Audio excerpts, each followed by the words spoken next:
एक है Shanghai cooperation organisation की अभी जो मीटिंग हुई थी उसमें बहुत इंटरेस्टिंग एक फैक्ट हुआ कि राजनाथ सिंह ने जो कंक्लूसिव डॉक्यूमेंट उन्होंने साइन ही नहीं किया। जब एससीओ ने उसको एक्नॉलेज ही नहीं किया पहलगाम को, तो वहीं पर जो क्वाड हुआ यूएस में, तो उसमें कंडेम किया गया इस अटैक को जो फॉरेन मिनिस्टर ने अटेंड किया। एससीओ में ना रहने से हमें थोड़ा नुकसान ज़्यादा होगा, भले ही एससीओ में रहने से हमें फ़ायदा ना हो। अभी तक तो ये था। तो रशिया के साथ हमारा जो पुराना इतने दशकों का जो इतना स्ट्रॉन्ग रिलेशनशिप था, धीरे धीरे वो बदल रहा है यूक्रेन वॉर की वजह से। ये जो 8 डे विजिट है प्राइम मिनिस्टर की जो 5 देशों की, उसको आप किस तरह से देखती हैं? बहुत सारे ऐसे कॉर्नर्स दुनिया के जहाँ पे हमारी डिप्लोमेटिक आउटरीच नहीं थी, जहाँ पे हमारी स्ट्रेटेजिक आउटरीच नहीं थी, प्राइम मिनिस्टर ने उसको बहुत प्रायोरिटाइज किया है।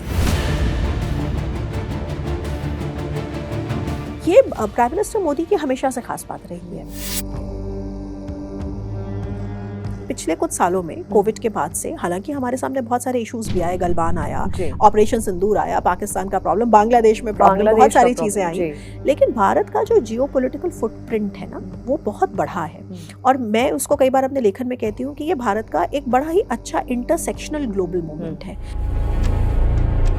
हमेशा से एक डेट ट्रैप वाला ये जो खासकर ये शी जिनपिंग की नेतृत्व में, उनकी लीडरशिप में ये डेट ट्रैप वाला पॉलिसी देखने को मिला है। लेकिन घाना में जिस तरह से भारत का $2 बिलियन का जो इन्वेस्टमेंट है उसको एक होप की तरह देखा जा रहा है। जब भी एक स्टेबल, डिपेंडेबल, विश्वसनीय डाइवर्सिफिकेशन की ज़रूरत महसूस पड़ती है दुनिया में, तो भारत सबकी पहली चॉइस होता है।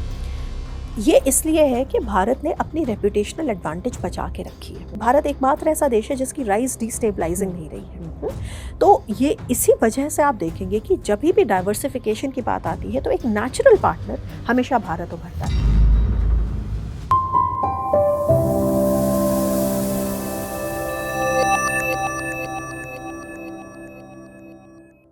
आपने एक और चीज़ बोली थी कि किस तरह से चाइना, जो लोन की बात हम कर रहे थे, कि किस तरीके से खासकर अफ्रीकन देशों में, आपने कहा 52 देशों में लोन BRI प्रोजेक्ट्स चल रहे हैं।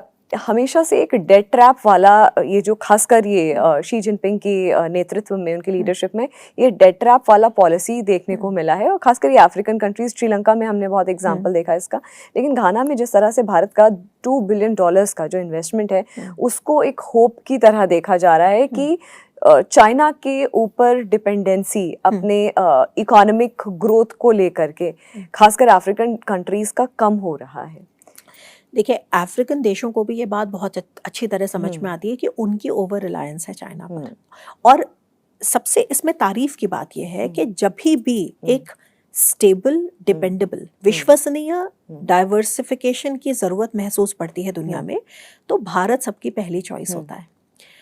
ये इसलिए है कि भारत ने अपनी रेपुटेशनल एडवांटेज बचा के रखी है। जैसे मैंने कहा ना, इसमें बहुत सारे कारण हैं, हम इसके बहुत सारे कारणों को मैप कर सकते हैं कि भाई भारत जो है वो अलायंसेस में विश्वास नहीं करता, भारत जो है वो कोलैबोरेटिव फ्रेमवर्क्स में विश्वास करता है, भारत जो है वो जियोपॉलिटिक्स को एक जीरो सम गेम की तरह नहीं देखता, भारत जो है वो इन चीज़ों को एक कोलैबोरेशन के उस पर देखता है। भारत के हिसाब से सबके लिए जगह है। जब हम कहते हैं ना कि वसुधैव कुटुंबकम, तो ये केवल एक फिलोसॉफिकल ये नहीं है, शगल नहीं है कि ऐसे ही कुछ बोल दिया, इसका मतलब नहीं है। एक्चुअली भारत ऐसे नहीं देखता कि भाई इस म्यान में तो केवल एक ही तलवार रहेगी, ऐसा भारत का अप्रोच नहीं है। बहुत सारे आप कंट्रीज को देखेंगे तो उनका यही अप्रोच है कि नहीं, यहाँ तो हम ही डोमिनेट करेंगे। आप चाहे यूएस को उठा के देखें, चाहे आप रशिया को उठा के देखें, चाहे आप चाइना को उठा के देखें, तो आपको अलग अलग थिएटर्स में उनका ये रूप दिखेगा कि यहाँ तो हम ही डोमिनेट करेंगे।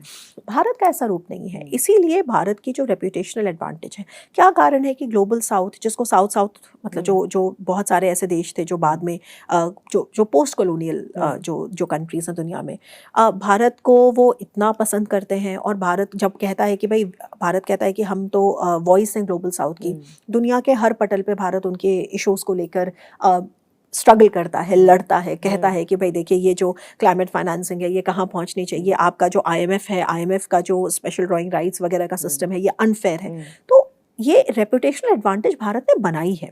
और इसमें एक बहुत बड़ा कारण ये भी है स्मृति, जो मैं आपसे शुरू में कह रही थी, कि ये सुनने में एक बहुत सिंपल सा स्टेटमेंट लगता है कि भारत एकमात्र ऐसा देश है जिसकी राइस डिस्टेबलाइजिंग नहीं रही है।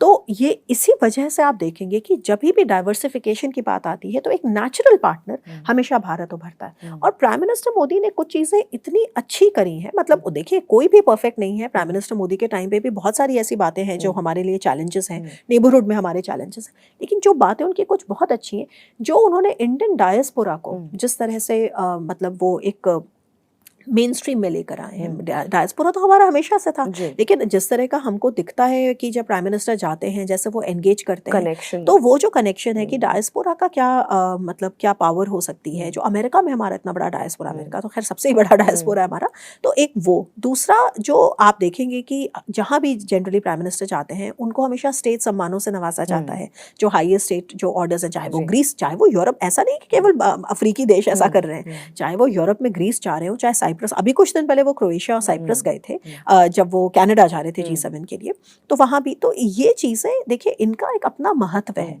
इससे हमें पता चलता है कि जब भारत की बात आती है, क्यों आपको लगता है कि भारत जो है वो ब्रिक्स में भी है, SCO में भी है, लेकिन क्वाड में भी है, भारत की मौजूदगी को एक स्टेबलाइजिंग फैक्टर के रूप में देखा जाता है। कि अगर भारत है यहाँ पे, भारत की G20 प्रेसिडेंसी के टाइम पे आप याद करें कि पूरा अफ्रीकन यूनियन 54 कंट्रीज का यूनियन जो था वो G20 में शामिल हुआ था। इन चीज़ों में जोर आता है, डिप्लोमेटिक बहुत मेहनत करनी पड़ती है, ये ऐसे ही नहीं हो जाती बैठे बैठे। सोचिए सारे 54 कंट्रीज इसके लिए अग्री करें, और अफ्रीका स्टेबल कॉन्टिनेंट नहीं है। हम अफ्रीका को यहाँ भारत में ज़्यादा जानते नहीं है, हमारे बहुत स्टीरियोटाइप्स हैं अफ्रीका को लेकर, लेकिन अफ्रीका का जो ईस्टर्न साइड है, जो आपका जो हॉर्न ऑफ अफ्रीका है, जहाँ पे पायरेसी बहुत ज़्यादा थी, जहाँ पे भारत ने UN के साथ बहुत सारे मिशंस किए हैं, EU के साथ, यूरोपियन यूनियन के साथ, यूरोपियन संघ जो है उसके साथ, ऑपरेशन एटलांटा वगैरह में भारत हमेशा रहा है। वहाँ भारत की फॉरेन पॉलिसी, क्योंकि वो इंडियन ओशन रीजन का ही एक हिस्सा है ना, इंडियन ओशन का जो वेस्टर्न हिस्सा है, वेस्टर्न जो कोस्ट है वही अफ्रीका का जो ईस्टर्न कोस्ट है, तो वहाँ के जो देश हैं उनका जो स्ट्रेटेजिक इक्वेशन है वो अलग है, वो उनकी रेलेवेंस अलग है। उसके बाद वहाँ पे जो, अगर आप थोड़ा नॉर्थ में जाएंगे तो वहाँ पे ही रेड सी का पूरा प्रॉब्लम है, जो लाल सागर और मेन बाबिल मंदेब और वहाँ चोक पॉइंट्स हैं, फिर मिडल ईस्ट वहाँ से शुरू हो जाता है जिसको वेस्ट एशिया भी कहते हैं। तो वहाँ भारत का समीकरण अलग है, वहाँ पे भारत प्रेजेंट रहा है। अब भारत वेस्ट में जा रहा है, जहाँ पे घाना है, नामीबिया है, ये सब कंट्रीज हैं, नाइजर है, ये सारे कंट्रीज हैं। तो वहाँ से कहने का मतलब ये है कि वहाँ दूसरे तरीके के इशूज़ हैं। बीच का रीजन है जहाँ बहुत ही इंस्टेबिलिटी है, कॉन्गो के बारे में आप सुनते होंगे, रवांडा के बारे में सुनते होंगे, सूडान, दारफुर के बारे में सुनते होंगे, साहेल का। तो अफ्रीका एक नहीं है, है ना, अफ्रीका के बहुत सारे शेड्स हैं। ऐसे एक मतलब मोनोलिथ नहीं है, उसमें सारे 54 कंट्रीज अग्री करें कि वो एक साथ भारत में, ये भारत के लिए बहुत बड़ी डिप्लोमेटिक विजय की बात है। तो अब कहने की चीज़ है कि ये उनके भी हित में है कि वो डाइवर्सिफाई करें और ऐसे देश के साथ डाइवर्सिफाई करें जो विश्वसनीय हो। लेकिन हमको इसके साथ ही थोड़ा रियलिस्टिक होने की भी ज़रूरत है। केवल डाइवर्सिफाई शब्द बोल देने से या एक बार प्राइम मिनिस्टर के चले जाने से या कुछ एग्रीमेंट्स कर लेने से बात नहीं बनती है। जैसे मैंने कहा कि एनेबलिंग फ्रेमवर्क्स बहुत ज़रूरी हैं, पर ज़रूरी है कि उन्हें पुश करना। क्योंकि घाना का ही मैं आपको बता रही हूँ, ना केवल चाइना उनका सबसे बड़ा ट्रेडिंग पार्टनर है, one of the largest trading partners है। चाइना घाना को हथियार बेचता है, चाइना घाना का सबसे बड़ा सिक्योर डिफेंस सप्लायर भी है। ये जो चीज़ है, इस चीज़ को हम कैसे मतलब काउंटर कर सकते हैं। उसके लिए हमारे अपने तरीके पे काउंटर टेररिज्म पे हम उनके साथ कोऑपरेट कर सकते हैं। मैरीटाइम कैपेबिलिटीज़ भारत के पास पिछले 10 साल में बहुत अच्छी हुई है, क्योंकि 2015 से जब हम पहली बार सागर डॉक्ट्रिन आई थी हमारी, तब से लेकर 2025 के बीच में भारत ने बहुत सारी मैरीटाइम कैपेबिलिटीज़ को मतलब हमने एस किया है, मतलब बहुत सारे हमने उसमें बहुत बढ़ोतरी करी है। पहले हमारे विजन नहीं थे, स्ट्रैटेजीज नहीं थी। पहले हम कहते थे, हमारी स्ट्रैटेजीज जो थी वो थी 2015 के पहले कि how do we best use the seas, और उसके बाद हुआ how do we best secure the seas. तो यूजिंग, जो कि एक बहुत ही यूनिडायमेंशनल बात है, सिक्योरिंग एक बहुत ही मल्टी डायमेंशनल एस्पेक्ट है। IFC-IOR जो गुरुग्राम में, जिसका बहुत बड़ा जो इंडियन इंफॉर्मेशन फ्यूजन सेंटर है, ऐसी बहुत सारी कैपेबिलिटीज़ हैं जो हम उनको दे सकते हैं। जॉइंट ऑपरेशंस, जॉइंट एक्सरसाइजेज, ये सब हम उनके साथ कर सकते हैं। लेकिन देखिए, इस बात को भी हमें समझना पड़ेगा कि जिस तरीके की डीप पॉकेट्स के साथ चाइना आता है उस तरीके की डीप पॉकेट्स हमारे पास नहीं है। तो अब उसके लिए ये भी तरीके हैं कि एक फ्रेमवर्क होता है जिसको ट्रायंगुलर कोऑपरेशन कहते हैं। ट्रायंगुलर कोऑपरेशन का मतलब है कि हम किसी विकसित देश के साथ हाथ में लाकर किसी मतलब विकासशील देश के कोई प्रोजेक्ट्स को हम डेवलप करें। तो हमारे हैं ऐसे फ्रेमवर्क्स, जैसे फ्रांस के साथ हमारा फ्रेमवर्क है। फ्रांस भी हमारा एक बड़ा इंपॉर्टेंट और बड़ा रिलायबल पार्टनर है और अब से नहीं दशकों से है। जर्मनी के साथ हमारे ऐसे ट्रायंगुलर कोऑपरेशन के एग्जांपल्स आपको मिलेंगे।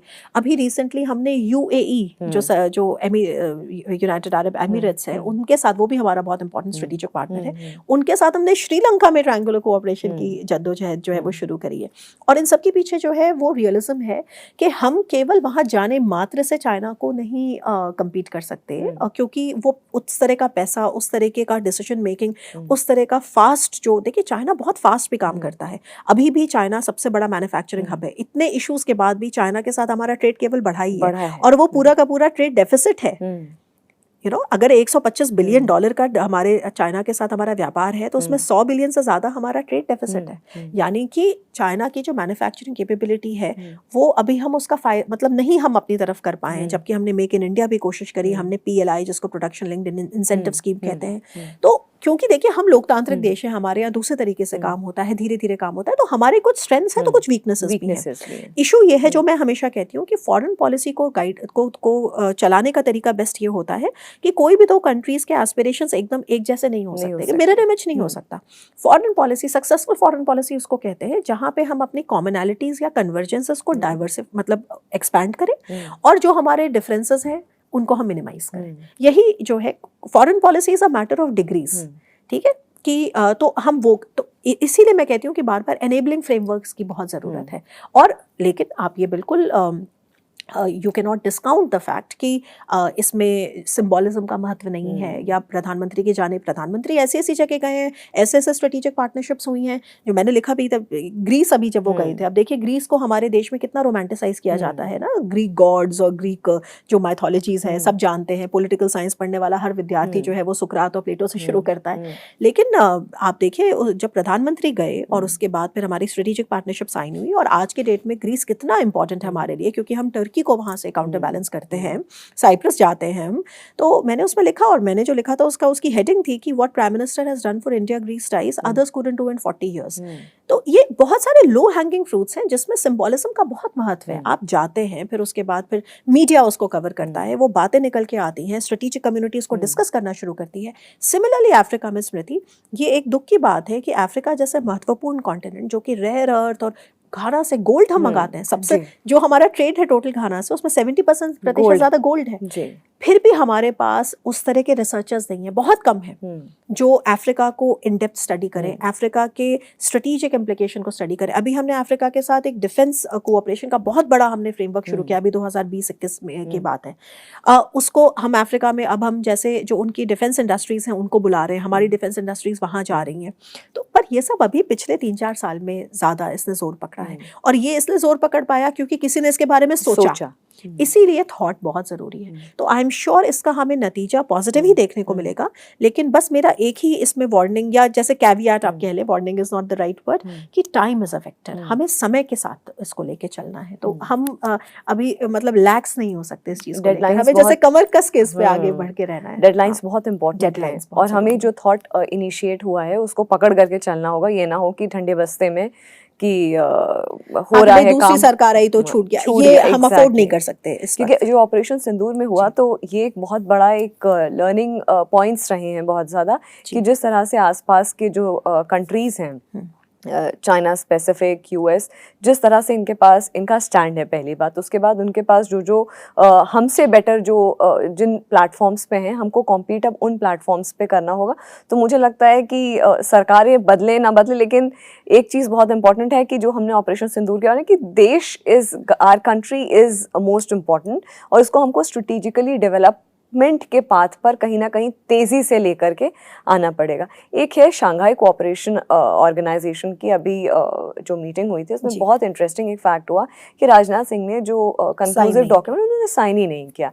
उन्होंने कहा कि आपने बलूचिस्तान में अटैक्स की बात करी, लेकिन हमारा पहलगाम में इतना बड़ा हमारा हुआ जिसके चलते ऑपरेशन सिंदूर हमको लॉन्च करना पड़ा और हमारे जो निहत्ते हमारे सिविलियंस उनकी डेथ हुई।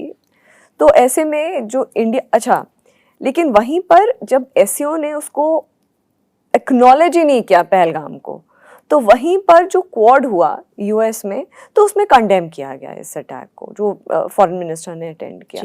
तो ये जो एससीओ में एक कितना, इसको एक बड़ा मैसेज एससीओ में ये जो स्टैंड लिया गया है, जिसमें ये एक्नॉलेज ही नहीं किया कि आपकी नेबरिंग कंट्री में इतनी बड़ी चीज़ हो गई और हम उसको एक्नॉलेज ही नहीं कर रहे हैं एक कंक्लूसिव डॉक्यूमेंट में। बिल्कुल आपने सही पकड़ा इस चीज़ को। देखिए ऐसा है स्मृति, भारत मल्टी अलाइन करता है, लेकिन भारत का जो मल्टी अलाइनमेंट है ना, वो इक्वल डिस्ट्रीब्यूशन नहीं है कि उतना ही है हर जगह, हम बिल्कुल बीच में हैं और सब जो है वो हमसे इक्वी डिस्टेंट है, ऐसा नहीं है। भारत का मल्टी अलाइनमेंट में भी प्रायोरिटीज़ हैं। एससीओ की जहाँ तक बात है, एससीओ की जो ग्रुपिंग है, इसको शंघाई कोऑपरेशन ऑर्गेनाइजेशन कहते हैं। शंघाई डोमिनेटेड यानी चाइना डोमिनेटेड है ये पूरी तरह से। और भारत इसमें इसका मेंबर है। भारत इसका मेंबर है क्योंकि भारत इसके ज़रिए सेंट्रल एशियन कंट्रीज़ जो ये उज़्बेकिस्तान, ताजिकिस्तान, कज़ाकिस्तान, किर्गिस्तान, ये सब जो कंट्रीज़ हैं, इनसे अपना एक आउटरीच बना के रखता है। हम ईरान को इसमें लेकर आए हैं, हमारी ही अध्यक्षता में ईरान इसका मेंबर बना, ईरान में हमारा इन्वेस्टमेंट है। तो एक हमारा एक जो अदर साइड जो है हमारे अलाइनमेंट का, उसमें एससीओ में कुछ कुछ खास मतलब है, उनके कुछ कैरेक्टरिस्टिक्स जिसकी वजह से हम रहते हैं। आप इसको अगर आसान शब्दों में मैं कहूँ तो एससीओ में ना रहने से हमें थोड़ा नुकसान ज़्यादा होगा, भले ही एससीओ में रहने से हमें फ़ायदा ना हो। अभी तक तो ये था, लेकिन और एससीओ में ही एक स्ट्रक्चर है, एक मतलब एक एजेंसी है जिसको कहते हैं रैट्स, RATS। इसका फुल फॉर्म है रीजनल एंटी टेररिस्ट स्ट्रक्चर। तो रीजनल एंटी टेररिस्ट स्ट्रक्चर का मतलब ये है कि, और एससीओ बेसिकली एक सिक्योरिटी ऑर्गेनाइजेशन है, हालांकि इसमें इकोनॉमी और इन सब के बारे में भी बात होती है। काउंटर टेररिज्म को लेकर वही रीजनल एंटी टेररिस्ट स्ट्रक्चर नाम है ना, इसके नाम से ही ये क्लियर है। उसका फ़ायदा भारत को कभी नहीं मिला है क्योंकि पाकिस्तान इसका मेंबर है। और जो हमारे देश के हिसाब से अगर आप देखें तो हमारे पर्सपेक्टिव में जो एपिसेंटर है टेरर का, जब वो ही हमारे साथ इक्वल फुटिंग पर है, तो आप क्या करेंगे, क्या बात करेंगे। और धीरे धीरे हमको ये बात और जाहिर हो रही है कि देखिए दुनिया में एक जिस तरह से हमने ये कुछ अनकम्फर्टेबल भी चीज़ें हमारे साथ हो रही हैं कि जो रशिया के साथ हमारा जो पुराना इतने दशकों का जो इतना स्ट्रॉन्ग रिलेशनशिप था, धीरे धीरे वो बदल रहा है यूक्रेन वॉर की वजह से। जो वॉर 4 दिन में 5 दिन में ख़त्म हो जानी थी, वो पिछले अब चौथे साल में है। इन 4 साल में मैंने बहुत बार इस चीज़ को आर्ग्यू किया है कि रशिया यूक्रेन वॉर में रशिया वो यूक्रेन का वो 18 से 20% हिस्सा लेता है नहीं लेता है, इससे हमारे स्ट्रेटेजिक कैलकुलेशन पर फ़र्क नहीं पड़ता। हमें इस बात से फ़र्क पड़ता है कि इस 4 साल के वक्फे में, जो 4 साल का ये पीरियड है, या अभी तो 4 साल है, हो सकता है 5 साल भी चले क्योंकि मेरे अनुसार तो ये वॉर अभी चलेगी। ये इस पीरियड में रशिया जो है वो चाइना का जूनियर पार्टनर बनता जा रहा है। इतना डिपेंडेंस हो गया है उसका चाइना के ऊपर, और ये सब चीज़ें हमें दिखती हैं। रशिया जो है वो अपने स्फीयर ऑफ इन्फ्लुएंस में नहीं असर्ट कर पा रहा है। सीरिया में असाद इतना बड़ा पार्टनर था रशिया, कुछ नहीं कर पाया जब असाद की सरकार गिरी। ईरान का समर्थन, ईरान को किसी भी तरह से सपोर्ट नहीं कर पाया, कोई मिलिट्री सपोर्ट नहीं कर पाया, जबकि ईरान ने शाहिद 136 ड्रोन्स हज़ारों की संख्या में दिए हैं रशिया यूक्रेन वॉर में, मिसाइल्स दी हैं, लेकिन रशिया ने कोई, जबकि जो ईरान के फॉरेन मिनिस्टर थे वो रशिया गए थे, अब्बास अरागची, लेकिन पुतिन ने कहा कि हम डिप्लोमेटिक सपोर्ट करेंगे। कॉकसस का जो रीजन है, आर्मेनिया अज़रबैजान का जो रीजन है, वहाँ पे आर्मेनिया CSTO एलाई है। CSTO मतलब जो रशिया का नेटो है, उसको सपोर्ट नहीं कर पाया। आर्मेनिया आज की डेट में आर्मेनिया का सबसे बड़ा डिफेंस सप्लायर इंडिया है, रशिया नहीं है। तो ये जो आपको दिखता है कि ट्रेडिशनल स्फीयर ऑफ इन्फ्लुएंस में जो रशिया नहीं कुछ कर पा रहा है, उसके पीछे कारण ये है कि वो सबसे ज़्यादा जो उसके एनर्जीज़ को जो मतलब जो सक कर रहा है वो यूक्रेन वॉर है, क्योंकि वो इतने सालों से चलती चली जा रही है। और आप देखते हैं कि यूक्रेन, हालांकि उसके पास अब तो उस तरह का सपोर्ट नहीं है अमेरिका से, लेकिन फिर भी ड्रोन अटैक्स कर रहा है लगातार।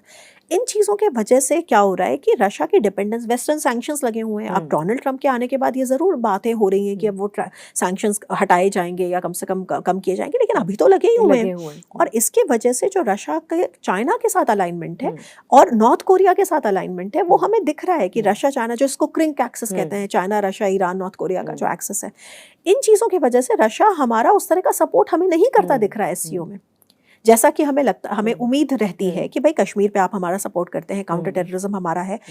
रशिया ने भी पाकिस्तान को डायरेक्टली कंडेम नहीं किया, किसी ने नहीं किया। और रशिया ने भी नहीं किया। केवल एक ही कंट्री हमारे साथ खड़ा था, वो इजराइल था। और आपको इसीलिए साफ साफ दिखता है कि भारत का जो एक टिल्ट हो रहा है इजराइल की तरफ, भारत के मतलब पब्लिक ओपिनियन का टिल्ट हो रहा है, केवल पॉलिटिकल क्लास और स्ट्रेटेजिक कम्युनिटी का नहीं, उसके पीछे कारण है। तो कमिंग बैक टू एससीओ, देखिए एससीओ में ये दुख की बात है कि उन्होंने बलूचिस्तान का जिक्र किया और बलूचिस्तान के जिक्र के बाद पहलगाम को मेंशन नहीं किया, और जबकि राजनाथ जी ने उस पर साइन नहीं किया। बहुत ठीक किया उन्होंने। एससीओ हमारे लिए, मेरी अगर आप नजर से पूछेंगे तो एससीओ हमारे लिए अभी इंपॉर्टेंट नहीं है। एग्जिट कर लेना चाहिए हमें कोई खास फर्क नहीं पड़ेगा, क्योंकि एससीओ में रहने से और इस तरह के ह्यूमिलिएशन या इस तरह के का, मैं कहूंगी ह्यूमिलिएशन शायद नहीं सही वर्ड है, आइसोलेशन, हाँ आइसोलेशन की हमें जरूरत नहीं है। ब्रिक्स जो है वो हमारे लिए कहीं ज्यादा इंपॉर्टेंट है। ब्रिक्स जो है उसमें न्यू डेवलपमेंट बैंक है जो एक बहुत इंपॉर्टेंट लोनिंग मैकेनिज्म है। बहुत सारे नए विकासशील देश और बहुत सारे जो मिडिल ऑर्डर कंट्रीज हैं, विकासशील ना भी हो लेकिन मिडिल ऑर्डर कंट्रीज हैं, जैसे सऊदी अरेबिया है, बहुत सारे कंट्रीज हैं, वो ब्रिक्स का मेंबर बनना चाहते हैं। न्यू डेवलपमेंट बैंक में हम चाहते हैं कि भाई पूरी तरह से चाइना डोमिनेट ना करे, और ये जो है हमारे लिए ज़्यादा यूज़फुल है।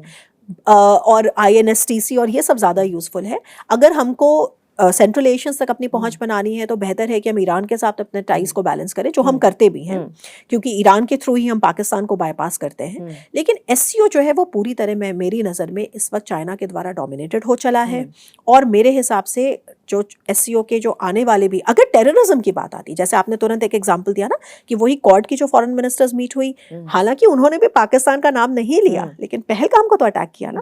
तो ये जो हमें दिखेगा कि एससीओ हमारे लिए थोड़ा काउंटर प्रोडक्टिव हो रहा है मेरी नज़र में, क्योंकि हमें कोई ज़रूरत नहीं है कि हम एससीओ में जाएं और फिर आइसोलेट हो ऐसी चीज़ के लिए जो कि सब जानते हैं कि पाकिस्तान पूरे ग्लोबल टेररिज्म का हब है। लास्ट क्वेश्चन मैं आपसे very quickly I will take, क्योंकि मुझे पता है पॉसिटी ऑफ टाइम है जी। अगर आप इसको 2 मिनट में या 1 मिनट में जैसा भी आपको लगे, ये जो 8 डे विजिट है प्राइम मिनिस्टर की जो 5 देशों की, उसको आप किस तरह से देखती हैं?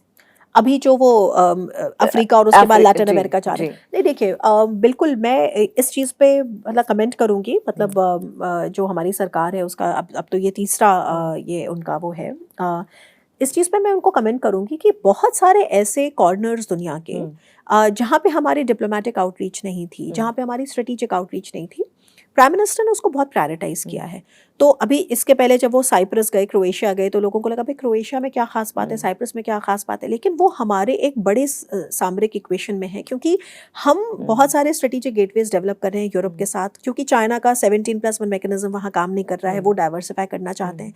सिमिलरली अफ्रीका के इन देशों में जाना जहाँ पे इतने साल बाद कोई गया, जिनके बारे में शायद बहुत सारे भारतीय जानते भी ना हो, हाँ, नामीबिया और नाइजीरिया में भी शायद फर्क ना कर पाए, वहाँ पे जाना, वहाँ पे उनके क्या कौन से क्रिटिकल रेयर अर्थ्स हैं, कैसे हम वहाँ पे अपना military cooperation, technical military cooperation, joint exercises बढ़ा सकते हैं, क्या ट्रायंगुलर कोऑपरेशन कर सकते हैं, ये प्राइम मिनिस्टर मोदी की हमेशा से खास बात रही है।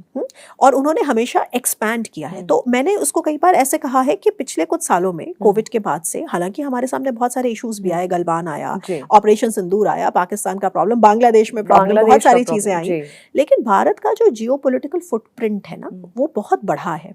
और मैं उसको कई बार अपने लेखन में कहती हूँ कि ये भारत का एक बड़ा ही अच्छा इंटरसेक्शनल ग्लोबल मूवमेंट है, कि ना केवल डेमोग्राफी बट मिलिट्री, इकोनॉमी, हर चीज़ में आपको दिखता है कि भारत का बहुत अच्छा मूवमेंट है। अब चैलेंज ये है कि हमें इसको ढंग से एक्सप्लॉइट करना है, क्योंकि एक्सप्लॉइट नहीं करेंगे तो ये मोमेंट पास हो जाएगा, क्योंकि time and tides wait for none, है ना। तो China+1 डाइवर्सिफिकेशन का बहुत फ़ायदा हम नहीं उठा पाए। हमने देखा कि इन्वेस्टमेंट उस तरह से हमारे पास नहीं आया, हमारे अपने ब्यूरोक्रेटिक हर्डल्स की वजह से। हमारा अपना सेल्फ रिलायंस का इतना अच्छा गोल है मिनिस्ट्री ऑफ डिफेंस का, लेकिन हम अभी भी मेक इन इंडिया उस तरह से नहीं कर पा रहे हैं। हम we are still assembling in India to a large extent, क्योंकि हमारे अब आप देखेंगे कि ऑपरेशन सिंदूर के बाद से बहुत तेज़ी आई है प्रोक्योरमेंट में और बहुत जल्दी फाइल्स मूव कर रही हैं। तो चलिए, जब जागो तभी सवेरा, इस तरह से, क्योंकि हमेशा होता है ना कि आवश्यकता ही आविष्कार की जननी होती है और कुछ चीज़ें टाइम के अनुसार ही होती हैं। प्राइम मिनिस्टर का जो दौरा है 2 अफ्रीकन कंट्रीज में जाना, उसके बाद देखिए वो लैटिन अमेरिका जा रहे हैं, और वहाँ भी वो ऐसे देशों में जा रहे हैं, क्योंकि ब्राज़ील के बारे में तो सब सुनते हैं, ब्राज़ील बहुत इंपॉर्टेंट है डिफेंस इंडस्ट्री कोऑपरेशन की वजह से भी, ब्रिक्स का मेंबर है, ये सब जानते हैं। पर ब्राज़ील जो है, ब्राज़ील की कंपनी है एम्ब्रेयर, और एम्ब्रेयर एक बहुत बड़ा प्लेयर है हमारे डिफेंस इंडस्ट्री कोऑपरेशन में, ये नहीं जानते लोग। तो ब्राज़ील का जो एम्ब्रेयर है वो बहुत अच्छे मीडियम ट्रांसपोर्ट एयरक्राफ्ट बनाता है, बहुत सारी चीज़ें बनाता है, पिच करता है, हमारे को जॉइंट वेंचर्स भी उनके साथ हैं। दर्शकों को भी ये पता होना चाहिए कि भारत में जो रक्षा मंत्रालय ने 2 डिफेंस इंडस्ट्रियल कॉरिडोर्स बनाए हैं, उसमें से ब्राज़ीलियंस हैं वहाँ पे एम्ब्रेयर। तो ब्राज़ील के बारे में जानते हैं, अर्जेंटीना से अपने रिश्तों को प्रगाढ़ करना और ट्रिनिडाड और टोबैगो से अपने, क्योंकि वहाँ भी वो जा रहे हैं और इसके बारे में भी बहुत कम लोग जानते हैं कि भाई ये कहाँ पर है। तो कुल मिलाकर जो प्रधानमंत्री की आउटरीच है, भारत के डिप्लोमेटिक फुटप्रिंट को बढ़ाना है, भारत के लिए कैसे जो हमारे डिफरेंट क्रिटिकल रेयर अर्थ की अगर बात हो, हमारे मैरिटाइम प्रेजेंस। अब देखिए मैं आपको एक छोटा सा उदाहरण देती हूँ स्मृति, इससे बात समझ में आएगी। हमारा जो स्वेज कनाल का रूट था ना, जहाँ से हमारे ज़्यादातर एक्सपोर्ट्स जाते थे, स्वेज कनाल जो है वो खटाई में पड़ा हुआ है जब से हमास ने इजराइल पे अटैक किया था 2023 में 7 अक्टूबर को। तो उन्होंने क्या किया कि रेड सी बंद कर दिया, बाबल मंदिर बंद कर दिया, तो हमारा वो वाला जो रूट है उसमें बहुत प्रॉब्लम्स हैं। उसके वजह से हमारे जितनी शिप्स हैं वो सब अफ्रीका से पूरा घूम के जा रही हैं, जिसको कहते हैं केप ऑफ गुड होप से घूम के जा रही हैं। अब केप ऑफ गुड होप से घूम के जब जाती हैं, तो जब पहले हम केवल ईस्टर्न साइड में कॉन्सेंट्रेटेड थे, अब हमें वेस्टर्न साइड भी देखना पड़ रहा है। अब जब हम अपनी प्रेजेंस बढ़ाते हैं घाना जैसे देश में या नामीबिया जैसे देश में जो उस वेस्टर्न कोस्ट में है, तो आपको कैसे समझ में आता है कि डॉट्स कनेक्ट करते हैं। सिमिलरली जब हम इसकी बात करते हैं कि हमारा डिफेंस इंडस्ट्री कोऑपरेशन होना चाहिए, तो अभी तक हम ब्राजील का केवल हमारा रेलेवेंस ब्रिक्स के नाम पर आता था। अब हमको लग रहा है कि डिफेंस इंडस्ट्री में जॉइंट वेंचर्स हो सकते हैं, तो अगर यहाँ हो सकता है तो वहां भी तो हो सकते हैं। तो उसके लिए हमें जाने की जरूरत है। ब्राजील एक बड़ा प्लेयर है, अगर हम ब्राजील में जाते हैं तो जाहिर है कि बाकी जो देश हैं वो भी देखेंगे। तो चाहे वो लैटिन अमेरिका हो, चाहे वो यूरोप हो, चाहे वो कॉकसस हो, आर्मेनिया, अजरबैजान ये हो, चाहे वो डिफरेंट कनेक्टिविटी प्रोजेक्ट्स हो, चाहे वो हमारे पुराने जो प्रगाढ़ रिश्ते हैं, जो मतलब रूस से है, अमेरिका से है, ये है, इन सारी चीज़ों में और चैलेंजेस के बावजूद ये जो हमारा हमेशा एक फॉरवर्ड लुकिंग अप्रोच है ना, ये मैं कहूँगी कि पिछले 10 सालों में ज़रूर इसमें एक तेज़ी आई है और ये एक स्वागत योग्य कदम है, क्योंकि फॉरवर्ड लुकिंग हमको होना है। प्रॉब्लम्स हमेशा रहेंगी, प्रॉब्लम्स ऐसा नहीं है कि कोई भी ऐसा टाइम होता है जब कोई प्रॉब्लम नहीं होती है, प्रॉब्लम्स हमेशा रहेंगी। अगर आज ऑपरेशन सिंदूर हुआ है, हम इस बात को लेकर केयरफुल हुए हैं कि चाइना का क्या टेक्निकल असिस्टेंस पाकिस्तान को है, तो अब हमें ये भी समझ में आ रहा है कि चाइना तो केवल एक फैक्टर है, अरे भाई टर्की भी है। टर्की और पाकिस्तान जो है वो एक साथ 5th जनरेशन एयरक्राफ्ट डेवलप कर रहे हैं। टर्की की बदौलत और चाइना की बदौलत पाकिस्तान जो है वो वेस्टर्न जेट्स और रफाल्स और इन सबको, उसके पास एक्सपीरियंस है, वो जाके ये सब करता है। तो ये सब चीज़ें हमारे सामने आई हैं, तो चैलेंजेस हैं, नेबरहुड में हमारे सामने चैलेंजेस हैं, बहुत सारे हमारे जो प्रोजेक्ट्स हैं वो नहीं, लेकिन इसका मतलब ये नहीं है कि हम अपने फॉरेन पॉलिसी का रास्ता बंद करेंगे, क्योंकि हमेशा एक द्वार खुलने से ही आगे के द्वार खुलते हैं। और मेरी नज़र में जो ये 5 देशों का दौरा है, ये उसी का एक एग्जाम्पल है, और ऐसे तमाम एग्जाम्पल्स मैं आपको दे सकती हूँ, not just one. Doctor Rao, आपसे बात करने को तो बहुत सारे विषय हैं, क्योंकि इंटरनेशनल रिलेशंस और ये जियोपॉलिटिक्स कोई एक छोटा विषय नहीं है, वो अपने आप में एक ओशन ऑफ नॉलेज है, ओशन ऑफ टॉपिक्स है जिनको हम डिस्कस कर सकते हैं। लेकिन मुझे लगता है पार्ट 1 में अगर आज हमने चाइना के बारे में फोकस करते हुए काफ़ी हमने डीप डिस्कशन किया है, स्ट्रैटेजीज़ को लेकर के, शी जिनपिंग के बारे में, उनकी लीडरशिप को लेकर बहुत सारा विस्तार में हमने इन डेप्थ आज बैठ करके यहाँ पे एनालिसिस किया है। मैं आपसे ये रिक्वेस्ट करूँगी कि और भी डिस्कशन के लिए आप शो पर आएँ, क्योंकि ये एक 1 पार्ट ऑफ द बुक है, एक चैप्टर है जो कि आज ख़त्म हुआ है, लेकिन I would love to have you on the show again. मुझे पता है पॉजिटिव ऑफ टाइम के चलते थोड़ा सा हमारे पास समय की कमी है, लेकिन इस उम्मीद से कि जल्द आपसे फिर शो पे मुलाकात होगी और भी विषयों पर बात करने के लिए। आपको बहुत बहुत धन्यवाद। अरे बहुत धन्यवाद स्मृति, मुझे बहुत मज़ा आया आपसे बात करने में, और मैं आपकी असल में जियोपॉलिटिकल नॉलेज से मैं बहुत इम्प्रेस्ड भी हूँ कि आपको इतनी सारी चीज़ों का अंदाज़ है। हमारा तो काम ही ये है, लेकिन आपको इतना अंदाज़ है, तो बिल्कुल मुझे बहुत अच्छा लगा और बहुत कंस्ट्रक्टिव एंगेजमेंट मुझे लगा, तो मैं ज़रूर आऊँगी। बहुत धन्यवाद मुझे बुलाने के लिए। Thank you so much. फिलहाल जागरण मंथन में इतना ही। नमस्कार।